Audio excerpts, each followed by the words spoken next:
Ngomongin soal pesugihan itu kayaknya udah nggak asing ya buat kita. Apalagi persaingan usaha yang sekarang itu makin ketat. Ini tuh ada cerita dari Ningrum, dia baru tahu kalau usaha orang-orang di sekitarnya itu pakai penglaris, bahkan ada yang minta tumbal. Kira-kira kalian ada yang ngalamin nggak? Kalau pintunya ketutup, gimana bisa ada kucing? Ada suara benda jatuh dari dapur. Ningrum larilah ke dapur itu. Bakso yang baru aja dia bikin itu tumpah ke lantai sama panci-pancinya. Dia ambil kain pel buat ngebersihin, mungkin kucing yang ngejatuhin, pikir dia. Tapi pintu ketutup, kayak ada yang aneh. Ningrum punya warung bakso yang ada di pinggir jalan. Sebelah kirinya itu ada tukang sate, sebelah kanannya ada nasi rames, dan di ujung itu ada tukang gorengan. Dia udah buka sekitar 3 bulan, tapi yang beli itu masih sedikit. Beda banget sama warung-warung lainnya yang ada di ruko itu. Beres ngebersihin bekas tumpahan baksonya, Ningrum itu nyamperin lah adiknya, Ambar, yang lagi duduk di meja kursi. Bunyi apa tadi mbak? Oh itu, panci baksonya jatuh. Mungkin ada kucing yang masuk, belum ada yang datang lagi. Baru 2 orang tadi mbak, padahal di luar rame banget loh mbak. Tadi sih ada motor yang berhenti, kirain mau mampir. Malah beli gorengan. Gorengan Mas Joko gak pernah sepi ya mbak. Dari pertama buka sampai malam masih aja rame. Peminat gorengan kan banyak bar, gak ada bosennya makan. Wajarlah kalau rame. Tiba-tiba Mbak Asih si tukang sate itu datang. Mbak, baksonya 2 porsi ya. Mau diantar apa nunggu mbak? Saya tunggu aja. Oke mbak, gimana jualannya rame? Lumayan lah. Kalau baksonya gimana? Kalau yang beli mah ada aja mbak, cuma ya nggak seramai yang lainnya. Nggak coba pakai penglaris, semua pedagang pakai gituan, nggak usah heran. Emang mbak Asi pakai juga? Iya mbar, kalau Pak D. Darman punya temen yang bisa bantu, bukan dukun, orang pinter gitu. Jadinya pakai pemikat, bukan sesajen. Kalau nggak pakai gituan mana bisa rame. Ada sih yang beli paling 1 atau 2 orang. Takut mbak, nanti minta tumbal. Ya jangan pakai gituan. Warung Pak Joko tuh baru pakai tumbal. Mbak Asih tahu dari mana? Istrinya sendiri yang cerita sama Pak D. Darman kalau Mas Joko itu minta cariin ayam hitam. Dia setiap pagi juga naruh sajen depan warung. Pesanannya Mbak Asih tuh udah jadi, terus dia tuh baliklah ke warungnya. Kayak biasanya pembeli hari itu nggak lebih dari 10 orang. Waktu mau nutup warung, ada kakek nenek gitu masuk ke warung mereka. 2 orang yang udah sepuh ini tuh pesen 2 mangkok bakso. Kok auranya beda ya? Maksudnya gimana Pak D? Tadi kami nggak sengaja lewat. Suami saya tuh ajak masuk. Kami ngerasanya ada aura negatif. Akhirnya di situ tuh Ambar sama Ningrum ngobrol sama mereka. Warung kalian ini dikelilingi aura negatif. Makanya tuh dari luar kelihatan gelap dan sepi. Kami bukan dukun. Suami saya tuh bisa ngerasain ada aura negatif di sekitar. Sebelumnya mohon maaf jika kami lancang. Kami tidak bermaksud apa-apa. Tapi nggak tahu kenapa hati saya tuh bergerak ke sini. Nama saya Parno dan istri saya Ajeng. Prang! Mereka tuh lagi ngobrol, ada suara ledakan dari dapur. Mereka berempat lihat-lihatan kan, karena di belakang itu pintu ketutup dan gak ada orang. Jalanlah mereka ke dapur. Parno ngeliat ada sosok lagi berdiri deket kamar mandi. Gak cuma 1 orang yang ada di sana. Tubuhnya tuh gede, hitam, dan punya kuku yang tajam. Bau dari makhluk itu tuh anjir. Sepertinya warung kalian diganggu. Kami di sini baru Pak D. Diganggu gimana ya? Mereka takut warungmu lebih rame. Parno mulai baca mantra. Makhluk tak kasat mata itu matanya tuh merah menyala kayak benar-benar marah. Mereka terusik karena Parno ini tuh nyoba buat ngusir mereka. Seketika di ruangan itu hawanya tuh benar-benar dingin banget. Parno lari ke belakang warung. Di samping pintu warung digali dan dia tuh nemuin ada benda kebungkus kain putih. Ini tanah kuburan. Ningrum sama Ambar yang ngeliat makin takut kan. Ajeng ngeluarin semacam keris gitu. Dan entah gimana keris itu nyamber pohon di belakang warung Pak Joko. Ada suara dentuman kenceng, terus tiba-tiba ada api nyala. Waktu itu ada bayangan hitam besar keluar dari warung Mas Joko. Gak lama keluar lagi sosok-sosok yang lain. Warga yang dengar suara ledakan langsung pada datang ke arah suara. Mereka mulai ngumpul dan ngomongin warung Pak Joko. Gak nyangka Pak Joko pakai pesugihan. Pantes warungnya rame. Kisah ini berawal di hari Selasa siang, tepatnya tanggal 26 Oktober 2021. Semuanya hanya gara-gara ceceran tanah kering berwarna merah muda yang tak sengaja terbawa dari suatu tempat. Kuburan. Ceceran tanah itu adalah tanah kuburan yang gak sengaja terbawa di bawah sepatu seseorang laki-laki paruh baya yang kala itu datang ke tempat kerjaku. Laki-laki itu datang dengan raut wajah yang sedikit kusam. Tampak ada raut kesedihan di wajahnya. Aku yang kala itu di tengah berjaga dengan sigap melayaninya, sesuai dengan SOP di tempatku bekerja. Dengan tersenyum, aku membukakan pintu untuknya masuk. Tak lupa aku menyapanya. Selamat datang, Pak. Silakan masuk. Ada yang bisa saya bantu? Laki-laki parubaya itu tersenyum kecil. Dengan sedikit membalas anggukan kepalaku, ia masuk ke dalam. Aku pun ikut masuk dan menanyakan kepada laki-laki itu tentang keperluannya. Maaf Pak, ada yang bisa saya bantu? Sekali lagi aku menanyakannya. Oh iya Pak, saya mau gade emas, caranya gimana ya? Aku pun lalu memberikan informasi tentang apa yang perlu dilengkapi. Memberikan petunjuk kepadanya untuk mengisi formulir pengajuan. Di saat aku tengah memberikannya petunjuk, laki-laki itu berkata, "Maaf ya Pak, kalau lantainya jadi kotor." Katanya sambil melihat ke bawah. Aku pun tersenyum. Tidak apa-apa Pak, nanti bisa kami bersihkan. Bapak silakan duduk, nanti nama Bapak akan dipanggil. Sebelum kembali ke depan, aku mengecek kondisi di sekitarku. Ada beberapa nasabah yang sudah terlebih dahulu datang. Setelah memastikan semua berjalan aman, aku pun segera kembali standby di depan kantorku.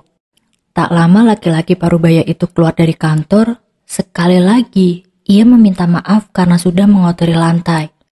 Maaf ya Pak, saya belum sempat bersih-bersih. Oh iya, nggak apa-apa. Memangnya Bapak dari mana? Dari kuburan Pak. Adik saya semalam meninggal karena kecelakaan dan baru pagi ini dikuburkan. Karena masih butuh biaya, saya akhirnya datang ke sini untuk menggadaikan emas milik istri. Tak lama laki-laki tersebut pergi, aku pun lalu menunggu para nasabah yang ada di dalam. Setelah keadaan kantorku kosong, aku pun lalu masuk dan mulai menyapu lantai yang ada bekas-bekas tanahnya itu. Sungguh, aku tak memiliki perasaan ataupun feeling buruk tentang bekas-bekas tanah itu. Dan tanpa aku sadari, ternyata ada beberapa tanah itu yang masuk ke dalam sela-sela sepatu milikku. Sore pun datang, aku pun lalu pulang ke rumah seperti biasa. Sampainya di rumah, tepatnya di kontrakan, sekitar pukul 5 sore. Bunda belum pulang juga, kataku sambil membuka kunci rumah. Sudah hampir 1 minggu ini istriku Rara lembur sampai jam 6. Aku agak mengkhawatirkannya, karena kondisinya yang saat ini tengah hamil 5 bulan. Sebenarnya kasihan sekali melihatnya kecapean, karena selalu pulang malam. Tapi apa mau dikata, kondisi ekonomi rumah tanggaku masih belumlah cukup jika hanya aku yang bekerja. Apalagi waktu anak pertama kami lahir, istriku melahirkan dengan sesar. Maka kemungkinan besar anak kedua ini akan terlahir dengan cara yang sama. Dan itu memerlukan biaya yang cukup lumayan banyak. Sepatu kerjaku aku taruh di depan. Aku pun lalu masuk dan membersihkan diri. Tak lama setelah aku beres-beres rumah, aku segera mengambil sepatuku dan kumasukkan ke dalam rumah. Tepatnya di belakang di dapur. Oh ya, sekedar catatan, kontrakan yang kami tempati ini tuh ada 3 ruangan. Ruangan paling depan kami jadikan sebagai ruang tamu dan keluarga. Di ruangan itu juga kami gunakan untuk parkir 2 motor kami. Tapi masih ada celah untuk 1 orang kalau mau tidur di ruangan itu.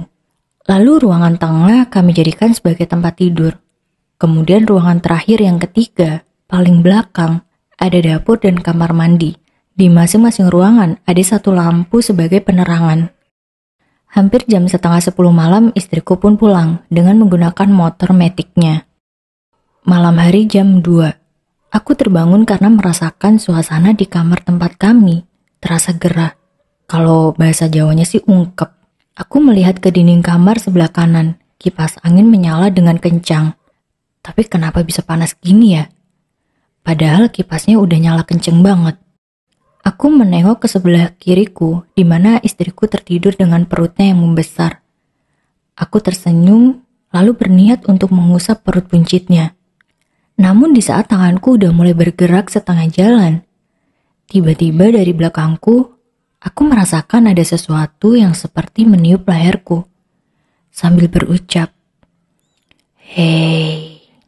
Sontak aku pun menoleh ke belakang. Gelap, tak ada siapapun. Kami sekeluarga kalau tidur itu selalu mematikan lampu. Hanya lampu yang ada di kamar mandi yang menyala. Merinding, bulu-bulu halus di tubuhku langsung berdiri. Ada apa ini? Mungkinkah gangguan goib? Mana istriku lagi hamil? Meskipun aku takut, tapi karena ada 2 nyawa yang harus aku lindungi, maka aku pun memaksakan diri untuk berani.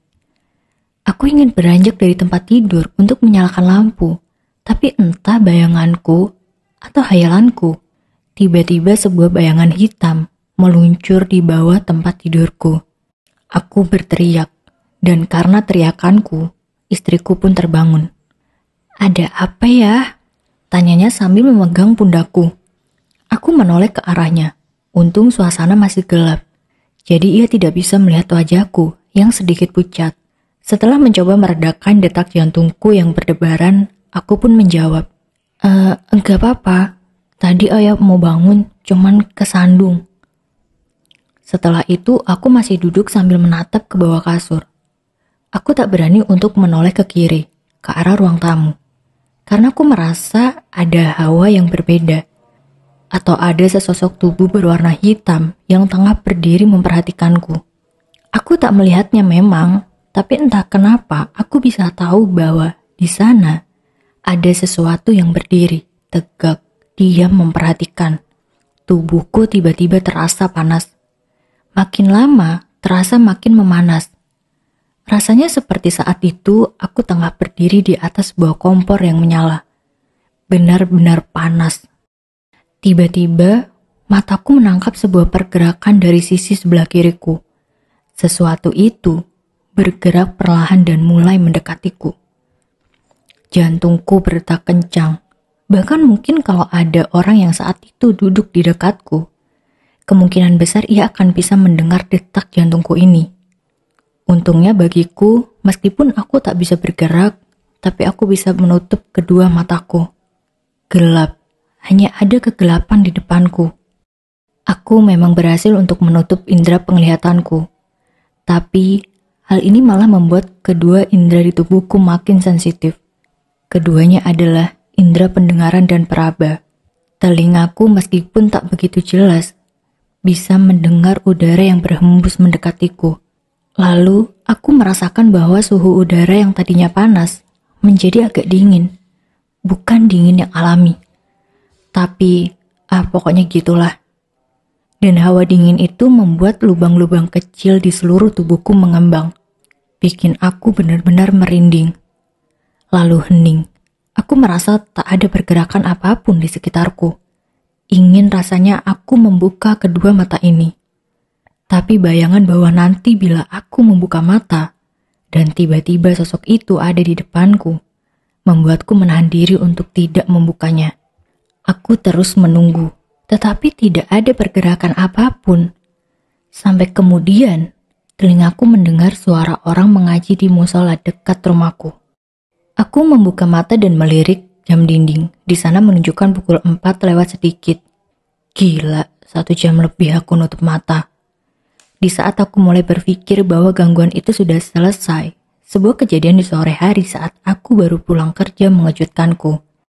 Hari itu Rabu sore sekitar jam 5 saat aku baru saja hendak masuk ke dalam rumah.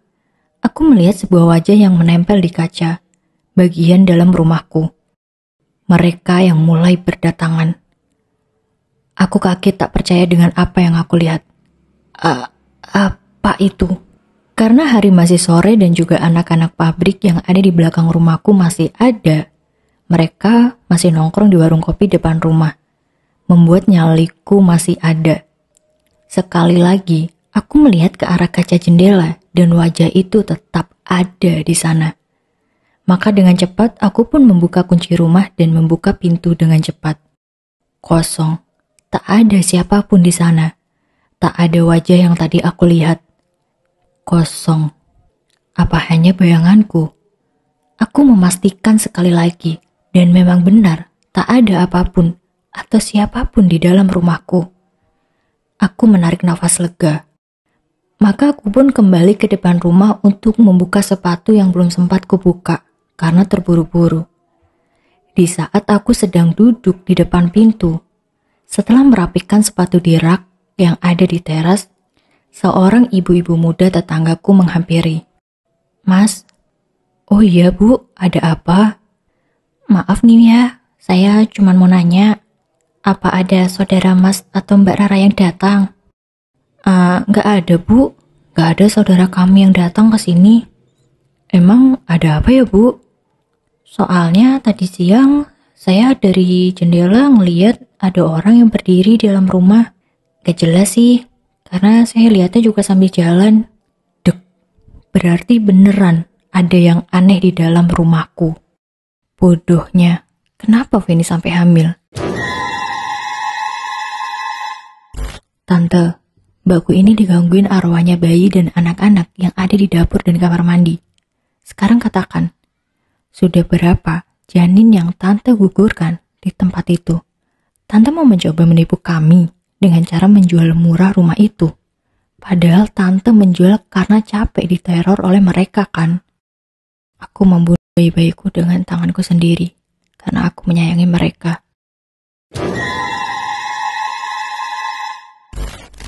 Pengalaman mistis ini berawal saat kakak sepupuku, anaknya dari Bude, sebut aja Mbak Anik. Dia berencana akan membeli sebuah rumah yang letaknya itu masih di area kota tempat kami tinggal. Tanah beserta rumah yang besar dan luas itu dijual dengan harga yang terbilang murah, makanya mbakku itu tertarik untuk membelinya.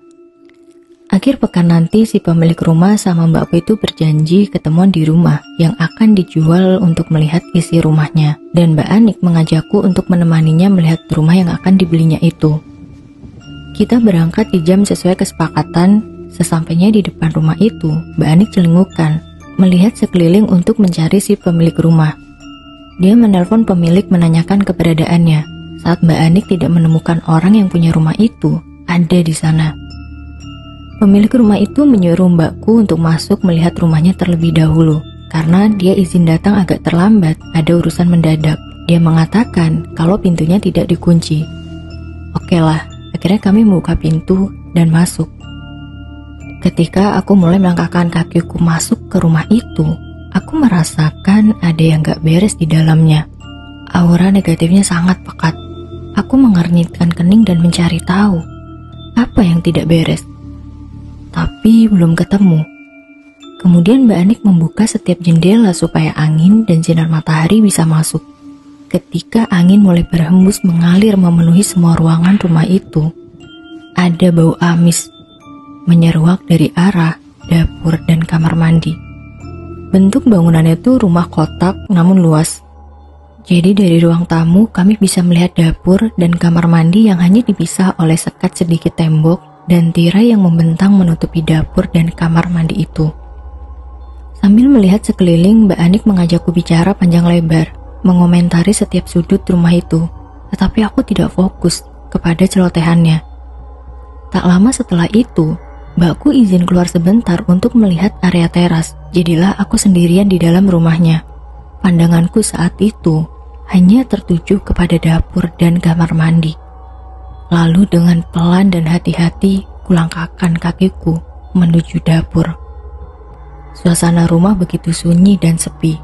Senyap, hanya terdengar desiran angin yang sedikit mampu menyibakkan tirai dapur. Aku menghentikan langkahku tepat di depan tirai dapur itu. Masih sunyi, hingga aku bisa mendengar suara nafasku yang tidak beraturan. Tanganku gemetar meraih ujung tirai. Aku ragu hendak menyibakkan tirai itu untuk melihatnya.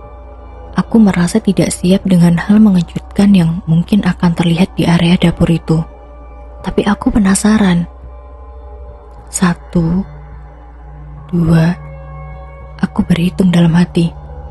Oke, dalam hitungan ketiga akan kubuka tirainya. 3. Akhirnya, dengan pelan kusibak tirai itu.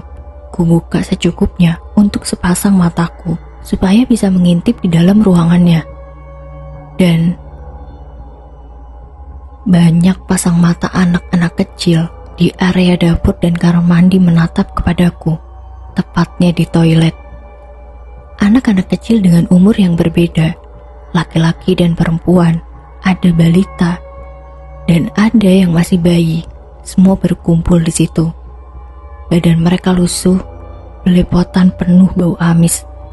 Bau anyir itu mencucuk hidungku dengan tajam. Pemandangan yang menjijikkan, tapi mungkin lebih memilukan. Mataku terbelalak melihat pemandangan itu. Kututup mulutku yang menganga dengan telapak tanganku yang satunya. Dengan segera, aku berbalik arah hendak lari. Tapi... Mbak Anik, pekiku. Kaget melihat Mbak Anik yang sudah ada di belakangku. Sejak kapan? Apakah ini bayi-bayi yang mati karena aborsi? Anak-anak kecil ini, tapi siapa yang melakukannya? Pemilik rumah? Di dapur inilah mereka dikuburkan. Lantai dapur ini tertutup keramik. Terlihat masih baru dipasang. Apakah keramik ini dipasang dengan tujuan untuk menghilangkan jejak? Bayi aborsi itu ada yang dibuang ke toilet. Natalia, kok kamu terlihat tegang gitu? Kenapa?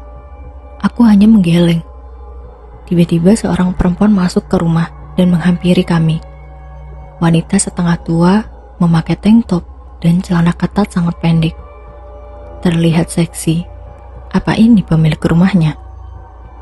Hai Tante Feni, akhirnya datang juga, sapa Mbak Anik. Di belakangnya ada seorang pemuda umurnya itu sekitar 20-an. Mbakku menoleh sebentar ke arahku dan berbisik. Itu pacarnya Tante Feni. Hah? Masa sih? Batinku. Tante Feni yang kulihat itu umurnya 40-45an. Dan pacarnya masih muda banget. Gila sih. Gimana Dek Ani? Suka dengan rumahnya? Ini murah banget loh. Bayar uang muka dulu juga ndak apa-apa. Selebihnya nyicil. Yang penting laku rumahnya karena sudah lama gak laku-laku. Sementara kulihat pemuda itu menggelayut manja di bahu Tante Feni, tanpa merasa malu sedikit pun kepada kami. Mungkin rumah ini hendak dijual untuk piaraan berondongnya itu. Akhirnya mbakku membayar uang muka kepada Tante Feni. Dia tetap kukuh ingin membeli rumah itu, walaupun sudah kuperingatkan bahwa rumah itu sangat kotor karena bekas tempat orang berbuat maksiat. Aku melihat seluruh ruangan di rumah itu pernah dipakai untuk berzina. Di ruang tamu, ruang tengah, kamar, dapur, bahkan di kamar mandi. Setiap sisi dan sudut rumah penuh dengan kotoran mesum. Terdapat jimat untuk menarik setiap pria supaya ketagihan datang ke rumah itu. Jimat itu ditanam di lantai pintu masuk kamar tidur utama. Sosok jin dalam jimat itu berupa wanita cantik bergaun pink, tetapi gaunnya lebih menyerupai asap. Dia berterbangan kian kemari di sekitar pintu. Sementara di ruang tamu kulihat ada jimat yang ditanam, bertujuan untuk menolak orang yang berniat jahat, seperti mencuri atau merampok. Jimat ini berisi jin, yang sosoknya tuh tinggi besar, berambut gondrong, acak-acakan, dan wajahnya bengis. Sudah kukatakan semuanya itu kepada Mbak Anik, tentang bayi yang kulihat di dapur dan kamar mandi. Tetapi Mbak Anik gak percaya dengan hal-hal yang berbau mistis. 2 minggu kemudian, akhirnya dia menempati rumah itu bersama suaminya. Suatu malam ada orang yang menggedor-gedor pintu rumahku dengan kencang. Aku kaget, takut. Siapa yang menggedor malam-malam begini? Siapa? Aku nak, bukain pintu buruan. Mbak, aku tidur sini ya nak, tolong malam ini aja. Suamimu kemana mbak? Dia lembur, pulangnya tuh besok. Nanti ku hubungi dia kalau aku tidur di rumahmu. Mbak sebenarnya ada apa toh? Ada suara bayi nangis di dapur nak. Suaranya tuh pilu terdengar. Ada suara anak-anak kecil mengerang dan berteriak. Ketika aku cek di dapur, dapurnya tuh udah berantakan gak beraturan. Tadinya tuh rapi nak. Di hari sebelumnya, waktu aku mandi, itu ada suara anak kecil ketawa cekikikan. Pas aku nyalain shower, suara cekikikan itu kedengaran jelas. Tapi pas showerku matiin, suaranya hilang. Aku udah cerita ini kepada suamiku nak, tapi dia tuh usaha meyakinkanku kalau itu cuma halusinasi. Aku berpikir keras bagaimana cara untuk membuktikan kepada mbakku kalau memang benar ada banyak jin yang dikubur di dapur rumah itu. Iya, aku harus nemuin dan bertanya kepada Tante Feni, pemilik rumah sebelumnya. Akan kulakukan. Seketika aku merasa mual dan dihujam oleh perasaan tertekan yang tiba-tiba menghimpit emosiku. Ketika mengingat anak-anak dan bayi yang ada di dapur rumah Mbak Anik. Mereka berpakaian lusuh, ada yang telanjang. Pemandangan itu tidaklah begitu mengerikan, masih di batas wajar, karena mereka memang tidak dirawat. Seperti itulah. Pemandangan yang tidak wajar itu adalah ketika kulihat tubuh mereka belepotan, berbau amis, seluruh tubuh mereka basah oleh cairan merah itu. Oke lah, akhirnya esok di sore harinya ku ajak mbakku berkunjung ke rumah Tante Feni. Aku juga tidak terima kalau semua apa yang kulihat itu dianggap hanya ngarang cerita dan hasil dari kehaluan yang hakiki. Jadi semua perlu dibuktikan. Nah, masa kita mau tanya tentang hal pribadi kepada Tante Feni? Kan gak enak. Serahkan kepadaku mbak. Aku hanya ingin Mbak Anik mengetahui sendiri kalau apa yang kulihat itu benar. Gak cukup kalau mbak kemarin hanya mengadakan syukuran bagi-bagi nasi saat menghuni rumah itu. Mbak juga jangan asal tergiur karena harga rumahnya murah. Kami duduk bertiga di ruang tamu di rumahnya Tante Feni. Seperti yang sudah-sudah, tante tua ini tuh berpakaian super minim saat menemui tamu. Benar-benar gak sopan. Aduh, ada apa nih jeng-jeng cantik ini ingin menemuiku? Tanyanya ramah sambil menyilangkan kakinya, lalu menyalakan sebatang rokok di tangannya. Menyedot asap itu dan menghembuskan ke udara. Tante, mbakku ini digangguin arwahnya bayi dan anak-anak yang ada di dapur dan kamar mandi. Sekarang katakan, sudah berapa janin yang tante gugurkan di tempat itu? Tante mau mencoba menipu kami dengan cara menjual murah rumah itu. Padahal tante menjual karena capek diteror oleh mereka kan. Kalau tante gak jujur, mbakku membatalkan pembelian rumah itu. Toh masih bayar DP aja kan? Belum sampai mencicil. Nah, udahlah, kata mbakku sambil mencolek tanganku. Tapi ku kebaskan tangannya. Tante Feni terlihat kelabakan. Dia diam sejenak sebelum akhirnya menjawab pertanyaanku yang mencercahnya itu. Aku membunuh bayi-bayiku dengan tanganku sendiri, karena aku menyayangi mereka. Mbak Anik terkejut mendengar pengakuan Tante Feni. Sudah berapa janin yang Tante gugurkan? Karena yang kulihat mungkin ada 6 atau 5. Aku lupa, tapi lebih dari 2. Dikubur di dapur, dibuang di toilet. Tante Feni hanya menunduk. Aku tidak punya pilihan. Suamiku bekerja di luar negeri bertahun-tahun. Aku hilaf menjalin hubungan. Suami Tante Feni 3 tahun yang lalu itu pergi bekerja ke luar negeri, tetapi dengan proses ilegal. Terpaksa dia meninggalkan istri dan kedua anaknya untuk nekat pergi ke sana melalui jalan tikus, karena terlilit hutang. Suami Tante Feni mendapat nasib yang mujur. Dia menjadi pekerja proyek melalui temannya sebagai perantara. Dan dia tidak pernah terlambat memberi uang setiap bulannya kepada istrinya. Nafkah lahiriah Tante Feni didapatkan dengan cukup, bahkan lebih.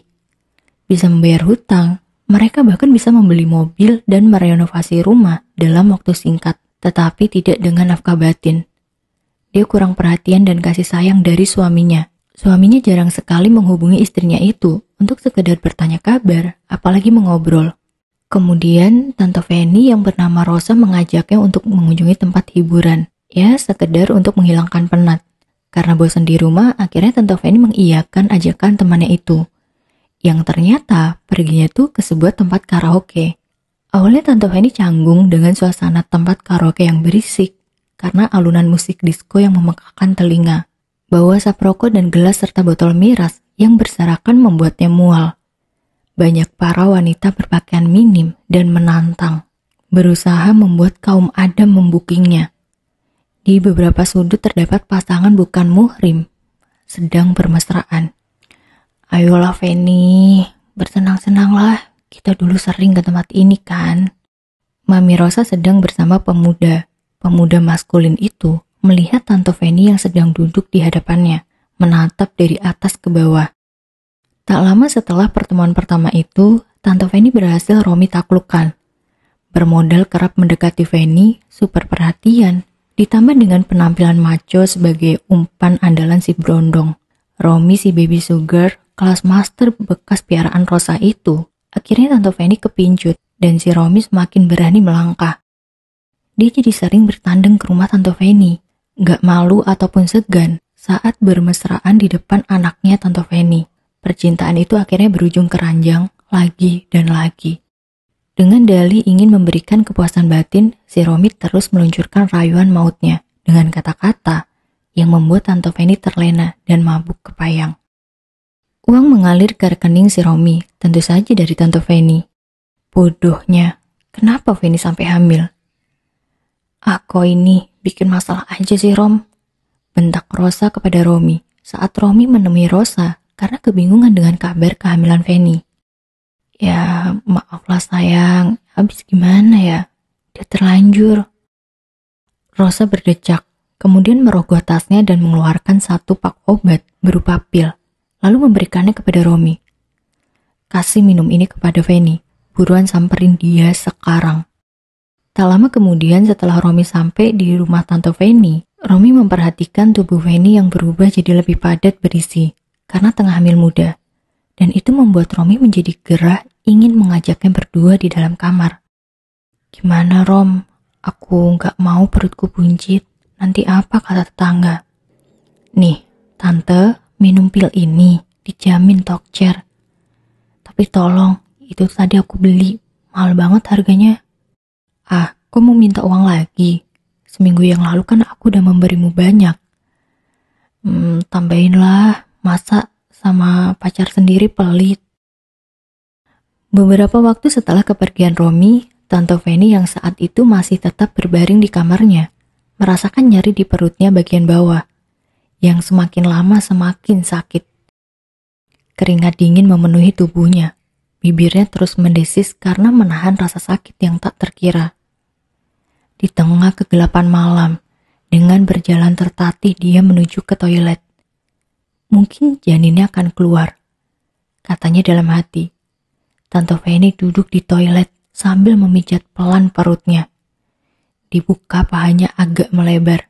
Di keheningan malam terdengar lirih suaranya mengejan. Mengambil nafas sejenak, kemudian mengulangi. Setetes darah menitik di lubang toilet.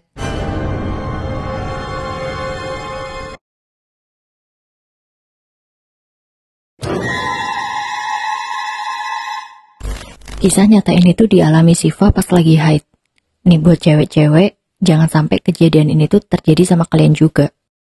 Siva ini tuh tinggal di asrama sekolah. Karena waktunya libur, dia tuh milih buat pulang ke rumah. Jarak dari sekolah ke rumahnya itu kurang lebih 6 jam perjalanan pakai angkutan umum. Biarpun ibunya ini tinggal di rumah sendirian, Siva itu milih tinggal di asrama bukan karena nggak punya alasan. Di sekolahnya itu ada keringanan biaya yang bikin Siva itu milih di sekolahnya yang sekarang. Karena ayahnya udah lama gak ada. Jadi dia tuh ngebantu ibunya buat meringankan biaya sekolahnya. Sampainya di rumah, Siva salim sama ibunya, dia peluk karena gak setiap hari tuh ketemu. Terus mereka itu ngobrol kan. Udah sore Nduk, cepet mandi. Nanti Bu, keburu maghrib, kamu udah sholat belum? Aku lagi gak sholat Bu, mau tidur dulu ngantuk. Belum sempet Bu Parmi ini tuh ngelarang Siva, dia itu udah masuk duluan ke kamar dan tiduran di atas kasur. Dia lagi capek banget abis perjalanan jauh. Ditambah lagi ada acara sekolah semalaman yang bikin dia tuh begadang. Akhirnya dia ketiduran. Rumah yang mereka tempati itu sederhana. Di sebelah kanan kirinya ada sawah sama kebun. Jarak antara rumah yang satu sama yang lainnya itu juga lumayan jauh. Kurang lebih 20-50 meter gitulah. Gak heran kalau malam suasana itu sepi. Bu Parmi lanjutin lah aktivitasnya. Pas maghrib, karena Siva lagi gak sholat, ia sama Bu Parmi gak dibangunin. Biasanya emang kalau maghrib ini tuh Bu Parmi sholatnya lumayan lama, kadang sekalian nunggu isya. Udah selesai, baru dia ngebangunin Siva itu jam 8-an. Dok, bangun, udah malam. Ini jam berapa, Bu? Jam 8. Siva kaget dengar ibunya ngomong itu udah jam 8. Kok aku gak dibangunin sore tadi, Bu? Kamu kan lagi halangan, jadi gak ibu bangunin. Aduh, ya udah aku ke kamar mandi dulu ya, Bu. Udah tuh, dia ngambil anduk langsung larilah ke kamar mandi. Nah, kamar mandinya ini tuh ada di luar rumah dan suasananya gelap, hening, sepi banget. Selain sawah, ada juga pohon pisang lumayan banyak di sekitar rumah, pohon kelapa, sama ada pohon mahoni. Siva ini nyalain lampu kan. Udah selesai mandi, Siva keluar kamar buat nyuci pembalutnya itu di deket sumur. Pas dia tuh lagi nyiram pembalutnya, dia itu tiba-tiba tuh nyium bau wangi bunga melati. Duh, bau beginian. Dia tetap lanjut ngebersihin pembalutnya. Yang tadi bau wangi, sekarang itu baunya jadi busuk menyengat. Ngerasa ada yang gak beres, dia cepet-cepet nyucinya. Baru aja selesai, terus mau jalan, dia gak nengok, kayak cuman ngelirik gitu. Dia tuh ngeliat ada sosok baju putih, wajahnya tuh hancur.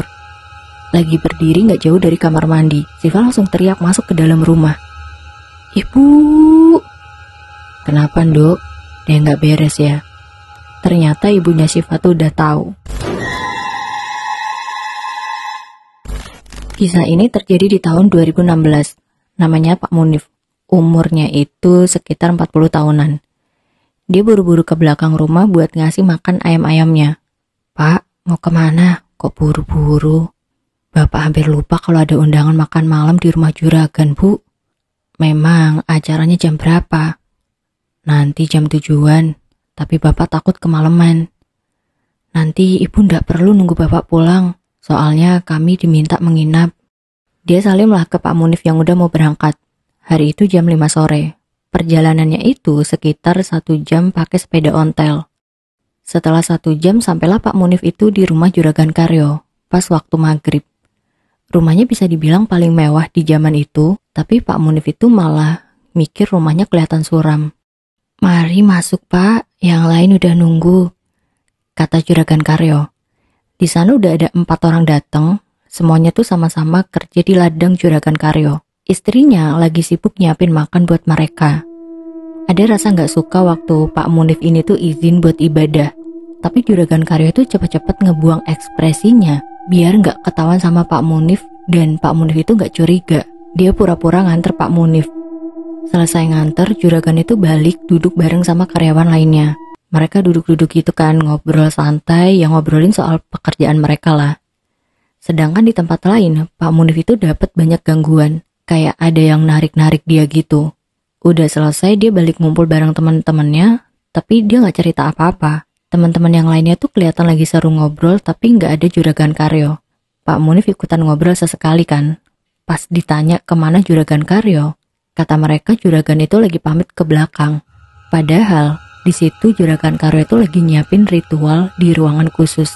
Istrinya udah selesai masak, dipanggil lah mereka buat makan bareng. Istrinya Juragan Karyo itu kelihatan ramah banget sama pekerjanya, tapi kalian tuh harus tetap hati-hati, karena kita nggak pernah tahu apa yang ada di pikiran orang lain. Silakan bapak-bapak, jangan sungkan. Sementara yang lain makan, istrinya itu nyuapin anaknya yang masih kecil, Ranu namanya. Sebenarnya ada ART di rumahnya, tapi nggak nginep. Selesai pekerjaan langsung pulang. Selesai makan, karena nggak enak, mereka inisiatif lah buat nyuci piring masing-masing. Di jam 10 kurang 15 menit, mereka ke kamar buat istirahat. Mereka tuh nempatin kamar yang udah disiapin Bu Ratih, istri Juragan Karyo.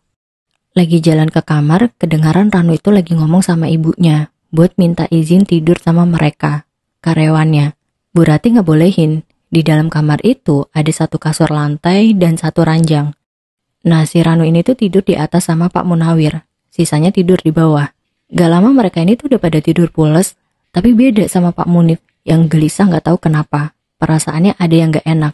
Sampai jam 12 malam, Pak Munif masih juga belum bisa tidur. Nah, di sini Bu Rati itu masuk ke dalam kamar. Dia itu bawa benang warnanya putih.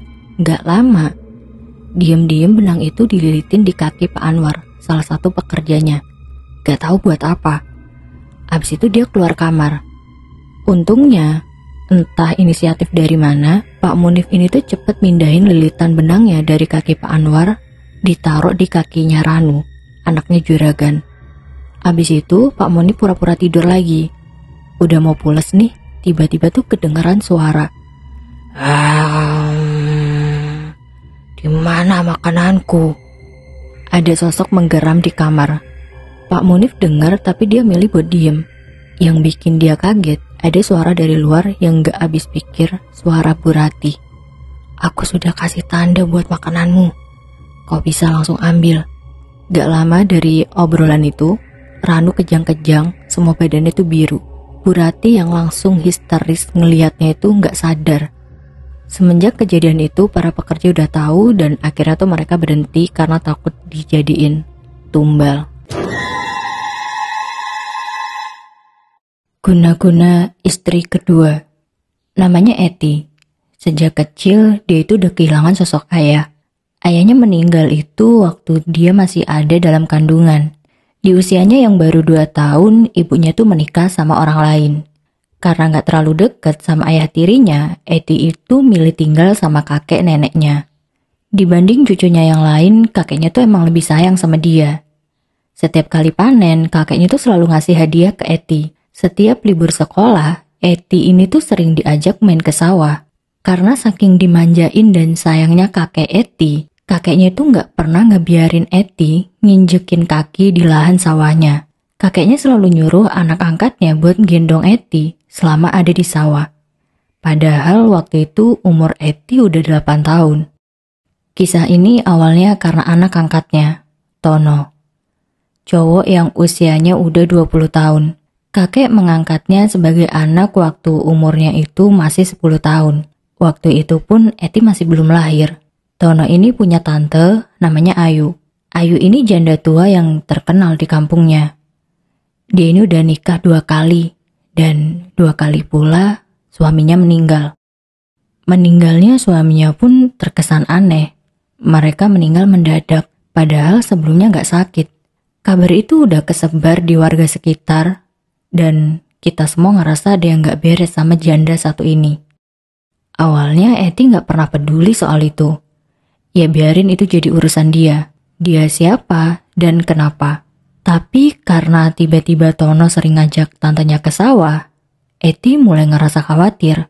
Mereka itu kayak merencanakan sesuatu. Herannya Ayu gak pernah ngeliat ke arah Eti. Setiap kali ketemu, dia itu selalu ngehindar. Padahal dipikir-pikir, apa yang ditakutin dari anak kecil kayak Eti? Kecurigaan Eti tuh mulai terbukti. Hari itu, Tono sama kakeknya tuh pergi ke sawah. Tapi tumben banget nih, gak ngajak Eti. Sedangkan neneknya ini udah beberapa hari pergi ke kota buat jualan hasil panen.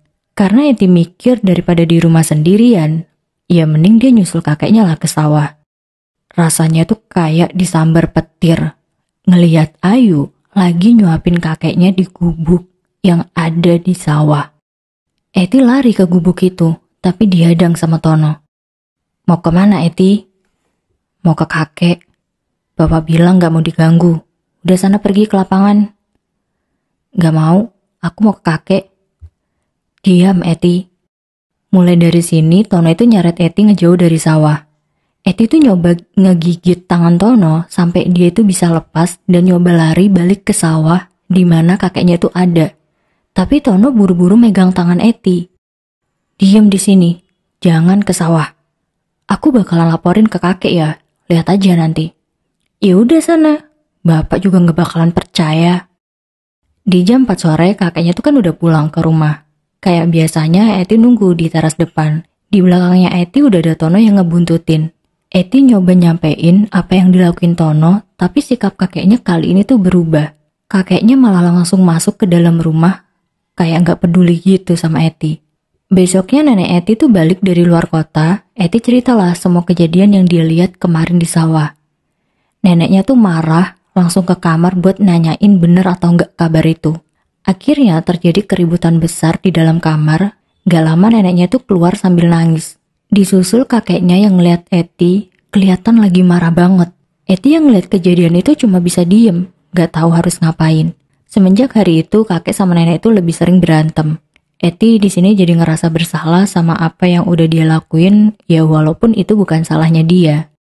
Puncak masalahnya adalah waktu kakek itu pergi ke sawah ngajak Tono, nenek itu ngajak Eti keluar dari rumah. Dia minta Eti buat ngerapihin pakaian dan balik ke rumah ibunya. Eti nggak bisa ngelakuin apa-apa, kecuali nurut. Apalagi dia tahu sifat kakeknya yang sekarang itu berubah. Udah nggak peduli lagi sama dia. Kayaknya Eti ninggalin pun udah nggak akan keberatan. Singkat cerita mereka sampailah di rumahnya ibunya Eti. Karni, Eti sekarang tinggal di sini. Jangan disuruh pulang ke kakekmu. Emang kenapa, Bu? Pokoknya jangan. Takut kenapa-napa. Terus Bapak gimana? Gak usah pikirin dia. Udah ada Tono sama bibinya yang jaga. Bibi? Ayu maksud ibu. Nanti juga kamu tahu. Udah ibu mau pergi ke rumah uakmu Yati. Neneknya Eti pamit. Ibunya tuh ngeliat ke Eti ini curiga. Jangan-jangan Eti tahu masalah yang ada di rumah itu. Nanyalah ibunya ke Eti. Dan Eti ini tuh ngejawabnya pura-pura nggak tahu apa-apa. Ya udah sana, beresin kamarnya. Jangan ganggu Sari ya. Eti jalan ke kamar. Adiknya Sari itu lagi tidur. Dia masukin baju ke dalam lemari. Abis itu dia bantuin ibunya masak di dapur. Seminggu Eti udah tinggal di rumah ibunya. Kakeknya tuh sama sekali nggak datang buat nanyain kabar. Eti sendiri juga udah nggak pernah dengar kabarnya. Sebenarnya ibunya tuh udah beberapa kali mau ke sana, tapi selalu ada aja halangannya. Mulai dari ban sepeda yang kempes, pernah sakit perut tiba-tiba. Jadinya mau nggak mau pulang sekolah tuh Eti nekat buat ke rumah kakeknya. Baru sampai di depan rumah, lagi-lagi tuh Tono ngehalangin Eti buat masuk ke dalam rumah. Ngapain kesini? Aku mau ketemu kakek. Di mana dia? Gak ada. Sana pergi. Bohong, itu siapa? Awalnya tuh Eti udah seneng kan kakeknya keluar dari rumah. Dipanggil-panggil lah kakeknya sama Eti. Tapi kakeknya ini tuh sama sekali gak ngerespon. Gak lama kelihatan Ayu datang. Dia berdiri ngebisikin sesuatu ke kakeknya. Kakeknya Eti yang dibisikin gitu langsung balik badan, masuk ke dalam rumah gak ngeliat Eti sama sekali. Bener-bener kayak orang yang udah gak peduli. Abis itu Ayu ngedeketin Eti kan. Mau ngapain Eti? Dasar nenek sihir. Jangan kurang ajar Eti. Sejak saat itu Eti mulai ngerti. Ternyata rumor tentang Ayu di desanya itu emang bener. Sekarang dia lagi ngincar kakeknya Eti. Tapi Eti juga gak bisa ngelakuin apa-apa. Eti bingung. Eti cuma bisa berharap semoga kakeknya itu cepat sadar. Sebulan udah berlalu Eti gak dengar kabar dari kakeknya. Ibu cuma bilang kalau kakek sama nenek itu udah cerai. Eti sedih banget. Sekarang Ayu udah resmi jadi istri satu-satunya. Kabar duka itu datang. Pagi itu Eti yang masih tidur di kamar dengar ada orang ngobrol di ruang tamu. Ada juga suara tangisan. Eti bangun, jalanlah dia ke ruang tengah. Dia ngeliat ibunya tuh duduk sambil nangis. Di sampingnya ada bapak yang lagi usaha nenangin ibu. Ada apa, Bu? Kakek Muti meninggal tadi malam. Eti ngerasa dunianya tuh hilang. Badannya lemes, dia jatuh ke lantai. Eti ingat momen-momen terakhir dia ketemu sama kakeknya. Ibu dan bapaknya siap-siap pergi ke rumah kakek buat melayat. Eti ikut, Pak. Eti pengen lihat kakek. Jangan, Eti. Di rumah jaga Sari. Ibu cuma sebentar. Kayaknya ada yang diumpetin sama ibunya karena selama ini tuh gak pernah ngebolehin Eti pergi ke rumah kakek. Eti cuma bisa nangis di kamar. Di jam 12 siang, ibunya tuh udah balik ke rumah. Eti langsung nyamperin ibunya kan. Kakek meninggal kenapa, Bu? Apa kakek sakit? Kakekmu nggak sakit. Ibu juga nggak tahu. Katanya mendadak. Bukankah itu ulah Tante Ayu, Bu? Kenapa orang-orang takut sama dia? Kamu nggak perlu tahu. Sana masuk kamar.